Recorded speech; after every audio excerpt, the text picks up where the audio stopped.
Ater Majok, one of the best unsigned big men out there in the country, originally hailing from all over the place.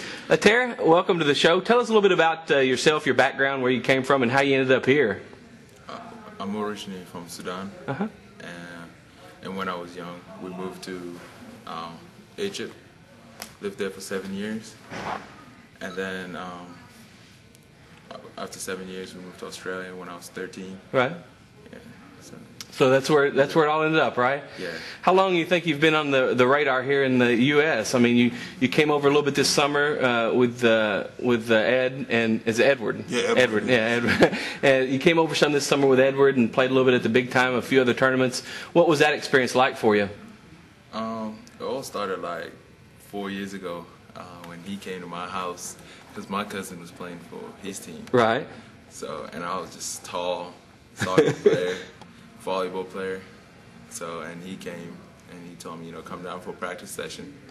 It would be fun. So yeah. I went down and it was good, but he'll tell you the rest. So, I mean, you see this kid, he's tall, he's got probably decent footwork from playing soccer and everything else. You're a former assistant at a major university. I mean, what did you see in the kid? Well, I mean, hands, the ability to catch the ball, speed, agility, length. Right. Look at certain key elements. Yeah. And then desire, he wants to compete. Yeah. Compete night in, night out, right. Possession to possession. He couldn't play a lick. He was like, had a kid similar to him, but not as fast. Alex Marriage, who's at Nebraska, who I started with, and Martin, another young kid, Martin Edak had. Right. But I felt out of those kids that were there, he had the most potential just because of the fluidity. Mm-hmm. And do you find a lot of that comes from the background in soccer and volleyball that he had? Yeah, actually, yeah. I think also the timing on the blocking of right. shots, blocking shots with his left hand, really good, yeah. blocking from the weak side. Yeah, I think that has a lot with the volleyball and the soccer, the footwork, being nimble of feet, and being able to run all day. He runs like a gazelle. He loves to run, so it's excellent. So you're an American that's been living in Australia for what, the past 11 years? 11 years. Yeah, and so you've sent many kids back to the United States for basketball purposes, correct? Different levels, high schools to universities. I think what I am, I'm a safety net in Australia. Because Australia has an institute of sport, and there's only one institute, so they can't really cover every kid coming through, their network. So what I do is I scout. I scout playgrounds, scout train stations. If I see a kid that looks like he might have something on him, potential, I say, okay, come to our academy. We begin training. Right. So you were just looking at raw talent. You saw Ater, and you're like, wow, that kid's got something. Yeah, actually, because I have been working with the Sudanese community. Yeah. The UN has sent a new group through there, and so there are a lot of young Sudanese kids coming through. Right. So I saw him, and I remember when I first met him, he was like 13, 14. His knees were up to his head, and I was like, okay, this kid is going to be long. So we finally got him around when he was 16. He's been with us for 3 to 4 years. Right. Okay, so Ater, does that sound like the way you remember it? Yeah. So Edward's been pretty good to you, helping you out in the basketball world.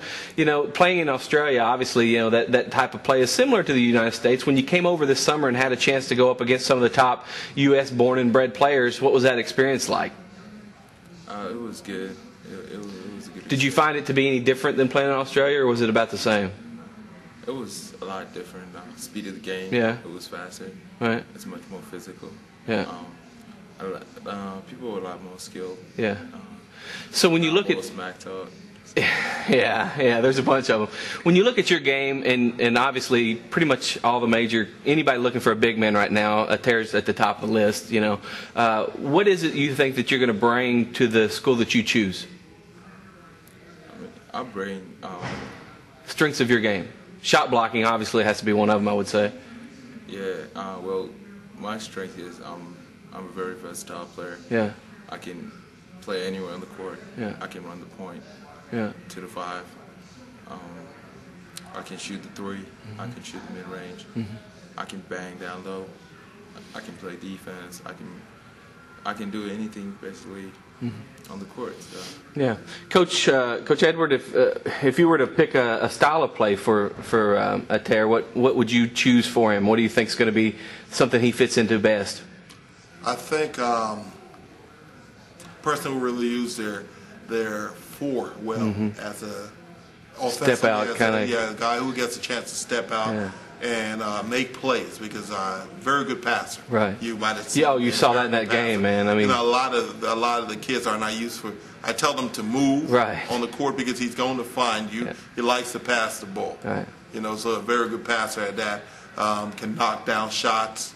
Make plays offensively. I think offensively he's more of a 3-4 type. And taking advantage of the mismatch. I think defensively he's a 4-5 defender. Yeah. And especially if you have a program that has a wide body down low, so that'll clear space like what Shaq is doing for Amari. Right, exactly. So he can go and get those offside rebounds and block from the weak side and things like that. Terry, you've got obviously a lot of colleges looking at you. What's the list right now? I mean, what are the top schools that are really vying for your services?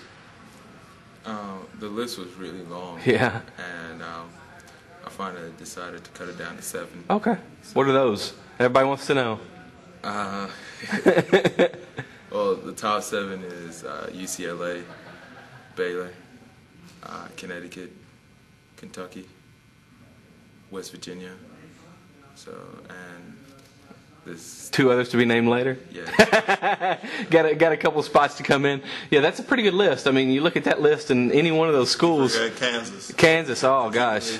Yeah, absolutely. Well, we're here at Baylor right now. Great universities, facilities are amazing. Baylor's a place that I think you'd had a relationship prior. Is that correct? Yeah. You had committed, and then you'd opened up your recruitment to look at other schools. Does that still leave Baylor maybe in that first spot, or are they pretty much even with the others? Yeah, all the schools are even right now.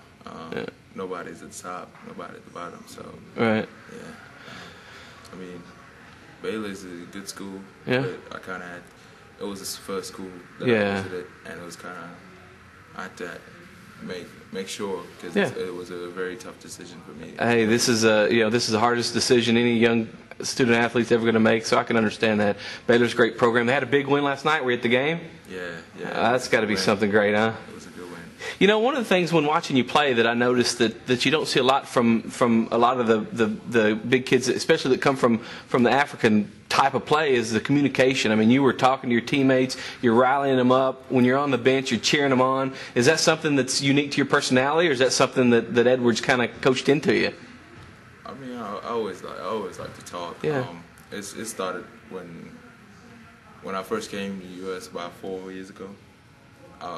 I came with an older team. I was the youngest in the team. I was a rookie, and I kind of watched all the players talk on the court. Right. And then the following year, I came with a younger team, and the younger team were kind of shocked to see the competition from us, because it's an Australian team. Yeah. So it gave me a chance to kind of talk to them. Because you'd been there before, take that leadership role. Yeah. So I kind of encouraged them, and I just started to talk on the court. And as soon as I started talking, we started getting the lead. So I was kind of like,